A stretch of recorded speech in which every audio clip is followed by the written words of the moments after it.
Hello student. तो चलिए हम आप लोगों के लिए अब नेक्स्ट क्वेश्चन लेकर आ गए हैं। जनरल एंट्री के तीनों रूल्स हमने पढ़ लिया, तीनों टाइप्स हमने पढ़ लिया। अब उसके बाद हम नेक्स्ट क्वेश्चन को सॉल्व करना शुरू करते हैं। तो यहाँ पर एक क्वेश्चन हमने लिया है सॉल्यूशन के साथ, तो आप लोगों को हम इसे एक्सप्लेन कर रहे हैं डीपली। तो आप लोग समझिए इस क्वेश्चन को और इसके आंसर जो भी है। तो दिया है give general entry Mrs Mohit traders with the following transactions. Mohit traders की बुक में ये सारे ट्रांजैक्शंस दिए गए हैं। इसको हमको जनरल एंट्री में कन्वर्ट करना है, जनरल एंट्री इसका प्रिपेयर करना है। तो डेट दे दिया गया है 2021 का है और अगस्त मंथ का है। 1 2 3 7 8 10 ऐसे करके वो डेट दिया गया है और इधर वैल्यू दी गई है। तो यहाँ से हम लोग क्या करेंगे, जो भी ट्रांजैक्शंस है उसको स्टडी करेंगे एंड उसे फिर सॉल्व करने की कोशिश करेंगे। तो यहाँ पर देखिए क्या क्या चीज़ें दिया गया है। तो इसमें पहला जो क्वेश्चन दिया गया है वो क्वेश्चन है comments business with cash. Comments business with cash 1,10,000। अब देखिए यहाँ पर दिया गया है कैश से बिजनेस स्टार्ट किया गया है। कैश से बिजनेस अगर स्टार्ट किया गया है तो बिजनेस स्टार्ट करते हैं कैश, तो वो होता है कैपिटल के रूप में। किसके रूप में होता है? कैपिटल। जो भी बिजनेस हम स्टार्ट करते हैं, कैश लगा दे, फर्नीचर लगा दे, मशीनरी लगा दे, ठीक है, कुछ भी हम यूज करके हम बिजनेस को अगर स्टार्ट कर रहे हैं तो वो एज ए कैपिटल होता है, बिजनेस के लिए पूंजी होता है। तो यहाँ पर जो कैश है, कैश हम बिजनेस में यूज कर रहे हैं तो कैश हम दे रहे हैं, तो कैश जा रहा है तो उसके अकाउंट को हम डेबिट कर देते हैं। और बिजनेस में जो कैपिटल, ये कैश यूज कर रहे हैं तो एज ए कैपिटल वो पूंजी के रूप में यूज हो रहा है, तो कैपिटल को हम क्रेडिट कर देते हैं। कैपिटल को क्रेडिट इसलिए किया जाता है क्योंकि कैपिटल बिजनेस में कैश देने से कैपिटल इंक्रीज कर जाता है, बढ़ जाता है, जिसकी वजह से बिजनेस में कैपिटल को हम क्रेडिट कर देते हैं बिजनेस स्टार्ट करते टाइम। तो यहाँ पर देखिए नीचे ये एंट्री पास किया गया है। तो एंट्री है 1 अगस्त को, cash account debit to capital account, और वैल्यू दे दिया गया है 1,10,000 एंड 1,10,000 डेबिट अमाउंट और क्रेडिट अमाउंट में। तो ये पूरा फॉर्मेट यहाँ पर बनाकर इसे सॉल्व किया गया है। नरेशन है being business started with cash. Cash से बिजनेस क्या किया गया है? स्टार्ट किया गया है। तो ये एंट्री सिंपल सा है, क्लियर हो गया। नेक्स्ट एंट्री है open bank account with HDFC। अब देखिए सेकेंड डेट को है HDFC बैंक में अकाउंट ओपन किया है और उसकी वैल्यू दी गई है 50,000। 50,000 रुपए से HDFC बैंक में अकाउंट ओपन किया गया है।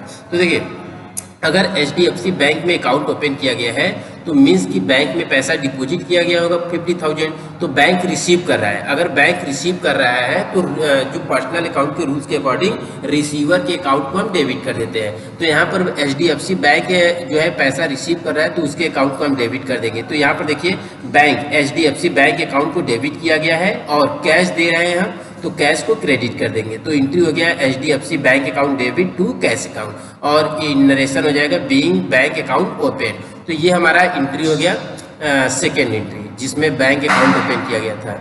नेक्स्ट है परचेज फर्नीचर फॉर कैश। अब देखिए 20,000 में फर्नीचर को परचेज किया गया है। अब ये फर्नीचर है, फर्नीचर जो है रियल अकाउंट में होता है। तो रियल अकाउंट का रूल्स है कि डेबिट वाट कम्स इन, जो आ रहा है उसके अकाउंट को डेबिट करेंगे और क्रेडिट वाट गोज आउट, जो जा रहा है उसके अकाउंट को हम क्रेडिट कर देंगे। तो फर्नीचर परचेज करें मीन्स की फर्नीचर आएगा, तो फर्नीचर आएगा, ठीक है, तो आ रहा है तो उसके अकाउंट को हम डेबिट कर देंगे। और कैश में पेमेंट कराए तो कैश अकाउंट को हम क्रेडिट कर देंगे। तो ये थर्ड वाली एंट्री देख लीजिए, furniture account debit to cash account. तो यहाँ पर फर्नीचर आ रहा है उसके अकाउंट को हम डेबिट कर देंगे रियल अकाउंट के रूल्स के अकॉर्डिंग। तो furniture account debit to cash account, amount हो जाएगा 20,000 एंड 20,000। नेक्स्ट है bought goods for cash from Mrs Rupa traders. देखिए रूपा ट्रेडर्स से गुड्स परचेज किया गया है, ठीक है। अब यहाँ पर कैश दिया गया है, कैश का मतलब यह है कि ये नगद खरीदा गया है। अब देखिए एंट्री अगर नगद है तो हम कभी भी पार्टी का नाम नहीं लिखते हैं। पार्टी का नाम क्यों नहीं लिखा जाता है? तो सपोज एक एग्जाम्पल हम दे रहे हैं कि एग्जाम्पल समझिए कि अगर आप एक शॉपकीपर है, आप दुकानदार हैं और आपके पास 2 कस्टमर आते हैं और एक कस्टमर आता है 100 रुपये का गुड्स परचेज करता है, माल लेता है और आपको 100 रुपया नगद देकर चला जाता है। फिर आपको उसे याद करने की ज़रूरत नहीं है कि वो व्यक्ति कौन था, कहाँ से आया था, क्योंकि आपने उसको सामान दिया और उसने आपको पैसा दिया है। लेकिन अगर कोई दूसरा मेंबर आता है, दूसरा कस्टमर आता है, वो आपसे 100 रुपये का सामान लेता है और उधार करके चला जाता है, क्रेडिट करके, तो इस सिचुएशन में आप अपने यहाँ रखी गई डायरी का यूज करते हैं, कॉपी का यूज करते हैं और उसमें उस पर्सन के अकाउंट के आगे उस पर्सन के नाम के आगे आप 100 रुपया उधारी लिखते हैं। क्यों? क्योंकि उस पर्सन से बाद में आपको लेना है ताकि आप भूल न जाए। तो इसका तात्पर्य यह है कि अगर क्रेडिट उधार एंट्री है तो आपको नाम लिखना पड़ेगा, और उधार एंट्री नहीं है, नगद एंट्री है, तो आपको पार्टी का नाम लिखने की जरूरत नहीं है। तो यहाँ पर नाम तो दिया है रूपा ट्रेडर्स, बट ये एंट्री जो है कैश में है, नगद है। तो नगद में है तो यहाँ पर रूपा ट्रेडर्स के नाम लिखने की जरूरत नहीं है। तो अब बात किया गया है, मतलब खरीदा गया है गुड्स को, ठीक है। तो गुड्स है तो यहाँ पर पर्टिकुलर किसी गुड्स का नाम नहीं दिया गया है। तो ऐसी सिचुएशन हो जब किसी गुड्स का नाम न दिया हो, केवल गुड्स दिया हो या बार दिया हो, तो उस सिचुएशन में हम परचेज का यूज करते हैं। परचेज, तो परचेज नॉर्मली डेबिट साइड में होता है, कुछ स्पेशल केस में परचेज क्रेडिट साइड में होता है, जो हम बाद में डिस्कस कर लेंगे। तो यहाँ पर परचेज हो जाएगा हमारा डेबिट में हो जाएगा। तो परचेज अकाउंट यहाँ नीचे देखिए, purchase account debit to cash account. तो एंट्री क्या हो जाएगी? Purchase account debit to cash account, और वैल्यू हो जाएगा 30,000। कैश में हमने पेमेंट किया है और परचेज किए हैं। तो यहाँ पर रूपा ट्रेडर्स इसीलिए नाम नहीं होगा क्योंकि ये एंट्री कैश में है, नगद है। इसकी वजह से हम रूपा ट्रेडर्स का नाम यहाँ पर नहीं लिखेंगे। नेक्स्ट एंट्री है purchase goods from messrs Hema traders. 8 तारीख को देखिए एंट्री दिया है, purchase goods from messrs Hema traders 42,000।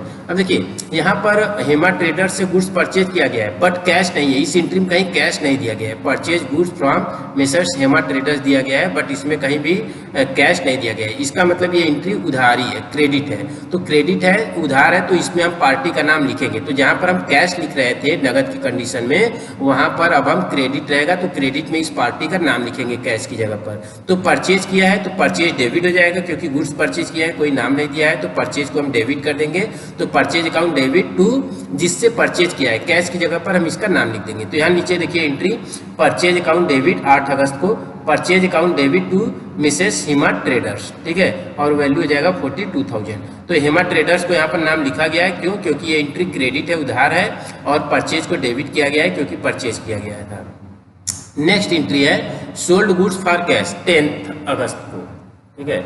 10 अगस्त को एंट्री थी sold goods for cash.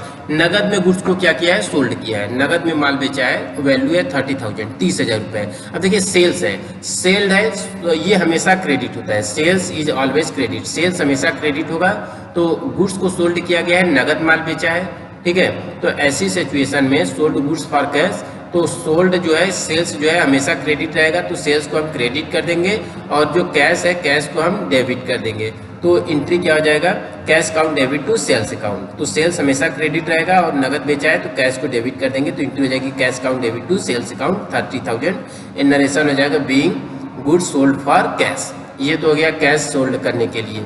Next है sold goods on credit to Mrs Gupta traders. देखिए गुप्ता ट्रेडर्स को गुड्स सोल्ड किया गया है, लेकिन ऑन क्रेडिट, नगद नहीं उधार बेचा गया है। तो उधार के कंडीशन में अब हम गुप्ता ट्रेडर्स का नाम लिखेंगे। जहां पर हम कैश लिख रहे थे वहां पर अब गुप्ता ट्रेडर्स का नाम लिखा जाएगा, क्योंकि ये एंट्री क्रेडिट है, उधार है, और सेल तो हमेशा क्रेडिट रहेगा ही। तो सेल क्रेडिट में हो जाएगा और डेबिट में कैश की जगह पर गुप्ता ट्रेडर्स हो जाएगा। तो 14 अगस्त को देखिए एंट्री यहाँ पर Mrs Gupta traders account debit to sales account. Sales हमेशा क्रेडिट रहेगा और कैश में डेबिट में कैश की जगह पर गुप्ता ट्रेडर्स का नाम होगा, क्योंकि ये एंट्री कैश नहीं बल्कि क्रेडिट है, उधार है। तो इस सिचुएशन में हम पार्टी का नाम लिखते हैं। तो हो जाएगा cash Gupta traders account debit to sales account. ये 14 अगस्त की एंट्री हो जाएगी। नेक्स्ट यहाँ पर नेक्स्ट है 16 अगस्त को रेंट पेड। अब देखिए रेंट जो है नॉमिनल अकाउंट है, नॉमिनल अकाउंट मतलब नाम मात्र का खाता है। तो रेंट पे किए हैं मतलब एक्सपेंस हो रहा है। तो नॉमिनल अकाउंट का रूल्स है कि अगर एक्सपेंस होता है या लॉस होता है तो हम डेबिट, उसके अकाउंट को डेबिट कर देते हैं। तो रेंट पे किया गया है तो रेंट के अकाउंट को हम डेबिट कर देंगे, तो एंट्री हो जाएगा, और कैश को हम क्रेडिट कर देंगे। तो रेंट पे किए हैं 16 अगस्त को, तो देखिए 16 अगस्त को जो एंट्री है रेंट पे की है, रेंट एक्सपेंस हो रहा है तो उसको हम डेबिट कर देंगे। तो rent account debit to cash में पेमेंट करा है तो कैश को हम क्रेडिट कर देंगे। तो एंट्री हो जाएगा rent account debit to cash account. ये हमारा एंट्री हो जाएगा। और नरेशन हो जाएगा बीइंग रेंट पेड। तो ये रेंट एक्सपेंस हो रहा है तो इसलिए रेंट को डेबिट कर देंगे, rent account debit to cash account being rent paid. Next paid trade expenses. Trade expense क्या किया जा रहा है? पे किया जा रहा है। तो अगर हम ट्रेड एक्सपेंस पे कर रहे हैं तो ये भी एक प्रकार का एक्सपेंस है, व्यय है, नॉमिनल अकाउंट से रिलेटिव है। तो अगर ये एक्सपेंस हो रहा है तो इसके अकाउंट को भी हम डेबिट करेंगे। तो अगर ट्रेड एक्सपेंस के अकाउंट को अगर हम डेबिट करेंगे तो कैश को क्रेडिट करना होगा। तो ट्रेड एक्सपेंस एक एक्सपेंस है, नॉमिनल अकाउंट में है, तो इसके अकाउंट को डेबिट कर दिया जाएगा। तो एंट्री हो जाएगी हमारी ट्रेड एक्सपेंस, यहाँ 18 अगस्त को देखिए नीचे trade expense account debit to cash account, तो ट्रेड एक्सपेंस जो है डेबिट हो जाएगा, तो उसके अकाउंट को डेबिट कर देंगे क्योंकि एक्सपेंस है, और कैश को क्रेडिट कर देंगे, तो एंट्री हो जाएगी trade expense account debit to cash account 1000। अब देखिए यहाँ पर ये जब पेज आपका कंप्लीट हो जाता है, फुल हो जाता है, तो जनरल एंट्री का रूल्स है कि जब अगर पेज कंप्लीट हो जाए और दूसरे पेज में अभी एंट्री शेष रह गई हो और उससे सॉल्व करना बाकी हो, तो उस एंट्री को दूसरे पेज में करना पड़ेगा। तो ऐसी सिचुएशन में हम पहले इस पेज की एंट्री को टोटल कर लेते हैं, जो भी अमाउंट होता है उसको हम टोटल कर लेते हैं। तो यहाँ पर टोटल अमाउंट आ गया है 2,99,000, 2,99,000 डेबिट और क्रेडिट का अमाउंट, और यहाँ पर लिख देते हैं कैरी फॉरवर्ड। कैरी फॉरवर्ड का मतलब इसे आगे ले जाएंगे। अब देखिए नेक्स्ट पेज पर ब्रॉड फॉरवर्ड आएगा, यहाँ पर देखिए ब्रॉड फॉरवर्ड मतलब ऊपर से लाया गया है, तो ब्रॉड फॉरवर्ड में हो जाएगा 2,99,000 डेबिट में और 2,99,000 क्रेडिट में। इसके बाद जो हम बची हुई एंट्री है, इसके बाद हम सॉल्व करना शुरू करेंगे, इसी में अमाउंट ऐड करते हुए चले जाएंगे। तो ये रूल्स होता है नेक्स्ट पेज पर ट्रांसफर करने के लिए। तो अब 18 अगस्त तक हो गया था, आगे देखते हैं हम लोग क्या क्वेश्चन है। आगे क्वेश्चन है 20 अगस्त को receive cash from Gupta traders 12,000। अब देखिए cash receive from Gupta traders, तो गुप्ता ट्रेडर्स को यहाँ पर देखिए 14 अगस्त को जो गुप्ता ट्रेडर्स को उधार माल बेचा गया था 12,000 का, अब गुप्ता ट्रेडर्स ने 20 अगस्त को वो पेमेंट किया है, तो लिखा है receive cash from Gupta traders 12,000। Gupta traders से कैश रिसीव कर रहा है, इसका मतलब गुप्ता ट्रेडर्स पेमेंट कर रहा है, ठीक है, पेमेंट दे रहा है। तो गुप्ता ट्रेडर्स जो है गिवर है, तो उसके अकाउंट को हम क्रेडिट कर देंगे, गुप्ता ट्रेडर्स के अकाउंट को क्रेडिट कर देंगे और डेबिट हो जाएगा हमारा कैश, ठीक है। तो 20 अगस्त को देखिए एंट्री क्या है, 20 अगस्त को तो कैश अकाउंट डेबिट हो जाएगा और गुप्ता ट्रेडर्स अकाउंट क्रेडिट हो जाएगा। क्यों? क्योंकि गुप्ता ट्रेडर्स ने पेमेंट किया है, दिया है, तो गिवर है, तो गिवर के अकाउंट को हम क्रेडिट कर देंगे, तो cash account debit to Gupta traders account, और नरेशन हो जाएगा being cash receive from Gupta traders account. तो ये हमारा 12,000 जो गुप्ता ट्रेडर्स को क्रेडिट उधार बेचा गया था, उसने 20 अगस्त को उसका पेमेंट कर दिया है, तो गिवर है गुप्ता ट्रेडर्स, तो उसके अकाउंट को हम क्रेडिट कर देंगे। अब नेक्स्ट है 20 अगस्त के बाद देखिए एंट्री क्या है, 20 अगस्त के बाद है 22 अगस्त को goods return to Hema traders. देखिए हेमा ट्रेडर्स को गुड्स रिटर्न किया गया है, वापस किया गया है, वैल्यू है 2000, मतलब 2000 का वैल्यू जो है गुड्स जो है वापस किया गया था। तो देखिए इसका मतलब कि हेमा ट्रेडर्स की एंट्री पहले हो चुकी होगी, उससे खरीदा गया होगा पहले, तब वापस किया जा रहा है। तो देखिए 8 अगस्त को इसकी एंट्री थी, purchase goods from Hema traders. Hema traders से 42,000 रुपये का गुड्स हमने परचेज किया था 8 अगस्त को, और उसमें से 22 अगस्त को 2,000 रुपये का गुड्स हमने हेमा ट्रेडर्स को रिटर्न कर दिया है। तो देखिए रिटर्न वाली एंट्री में कोई कंफ्यूजन नहीं है। रिटर्न वाली एंट्री जब भी आता है तो आप पहले देखिए कि वो एंट्री ऊपर थी कहाँ पर। तो जैसे यहाँ पर 22 अगस्त को एंट्री रिटर्न किया गया है, तो ये वाली एंट्री जो है ऑलरेडी पास की गई थी 8 अगस्त को। 8 अगस्त को परचेज किया गया था, तो देखिए 8 अगस्त वाली एंट्री यहाँ पर नीचे देखिए purchase account debit to Mrs Hema traders था। अब जब रिटर्न वाली एंट्री करेंगे हम 22 अगस्त को रिटर्न वाली एंट्री करेंगे, तो जो 8 अगस्त वाली एंट्री है जस्ट इसी को रिवर्स कर देंगे, जो डेबिट में है वो क्रेडिट में हो जाएगा और जो क्रेडिट में है वो डेबिट में हो जाएगा। तो यहाँ पर purchase account debit to Mrs Hema traders account था 8 अगस्त को। अब जब हम 22 अगस्त को एंट्री करेंगे, रिवर्स करेंगे, तो हेमा ट्रेडर्स को जो हम यहाँ पर क्रेडिट किए हैं 8 अगस्त में, अब इसको हम डेबिट कर देंगे, और परचेज जो डेबिट है परचेज को हम क्रेडिट कर देंगे। लेकिन जब परचेज को हम क्रेडिट करेंगे तो परचेज के साथ हम रिटर्न भी ऐड कर देंगे, क्योंकि गुड्स को रिटर्न किया गया है, तो हम लिखेंगे परचेज रिटर्न अकाउंट। तो इसकी देखिए हमारी 22 अगस्त को एंट्री क्या हुई है, तो 22 अगस्त को देखिए हेमा ट्रेडर्स जो वहाँ पर क्रेडिट में था यहाँ पर डेबिट हो गया है, हेमा ट्रेडर्स अकाउंट डेबिट, और टू जो परचेज जो डेबिट में था उसे हम क्रेडिट में कर दिए हैं, टू परचेज, और परचेज के साथ रिटर्न ऐड हो जाएगा क्योंकि गुड्स को रिटर्न किया गया है, तो टू परचेज रिटर्न अकाउंट। तो एंट्री हो जाएगी Hema traders account debit to purchase return account, ये वैल्यू हो जाएगा 2000 रुपीज। ये क्लियर हो गया 22 अगस्त का रिटर्न का।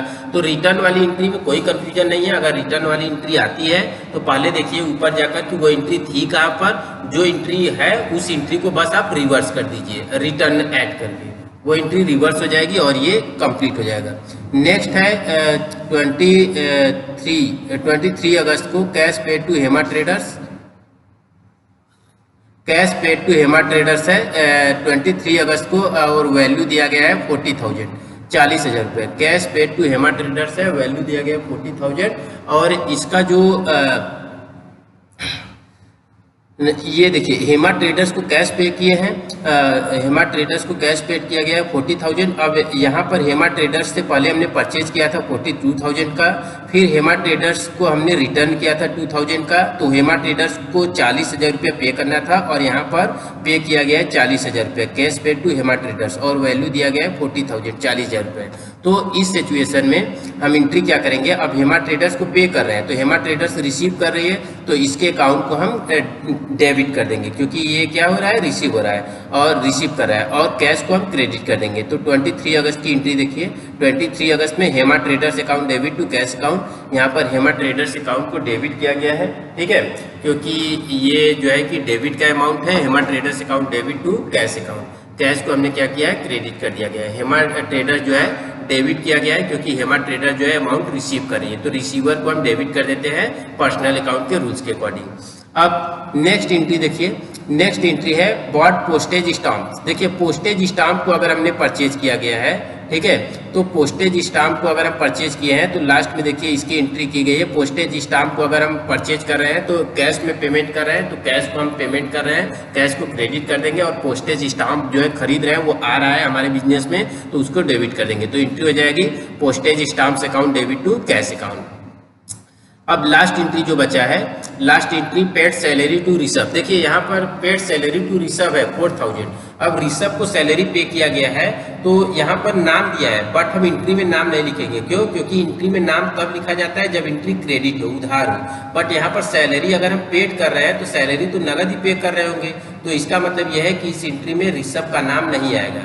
तो सैलरी पे कर रहे हैं, सैलरी नॉमिनल अकाउंट है, पे कर रहे हैं मतलब ये एक्सपेंस हो रहा है, तो नॉमिनल अकाउंट में एक्सपेंस हो रहा है तो इसके अकाउंट को हम डेबिट कर देंगे। तो सैलरी के अकाउंट को हम डेबिट कर देंगे क्योंकि ये एक्सपेंस हो रहा है, नॉमिनल अकाउंट के रूल्स के अकॉर्डिंग ये एक्सपेंस हो रहा है तो इसको हम डेबिट कर देंगे और कैश को हम क्रेडिट कर देंगे। तो इसकी जो एंट्री है पेड सैलरी टू ऋषभ, तो इसका जो आंसर होगा तो यहाँ पर ऋषभ का नाम नहीं लिखेंगे क्योंकि ये एंट्री कैश है, क्रेडिट नहीं है, उधार नहीं है।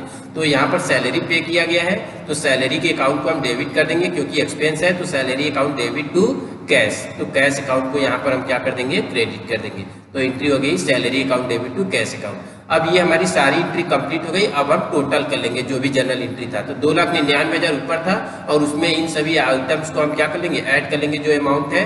तो टोटल अमाउंट आ गया 3,57,100 और डेबिट में और क्रेडिट में भी आ गया 3,57,100 और इसको लिखते हैं हम ग्रैंड टोटल। जो भी ग्रैंड टोटल आ गया ये वैल्यू आ गई, ठीक है। तो इस प्रकार से हमारी ये जो क्वेश्चन नंबर 2 था वो पूरी तरीके से कंप्लीट हो गया है। अगर कोई क्वेरी है तो आप लोग कमेंट कर सकते हैं, तो उसे और भी अच्छे से सॉल्व करने की कोशिश करेंगे, ठीक है। चैनल को जो हमारा ये टॉपिक्स है, ठीक है, वीडियो इसको लाइक कर दीजिए, चैनल को सब्सक्राइब कर दीजिए। Thank you.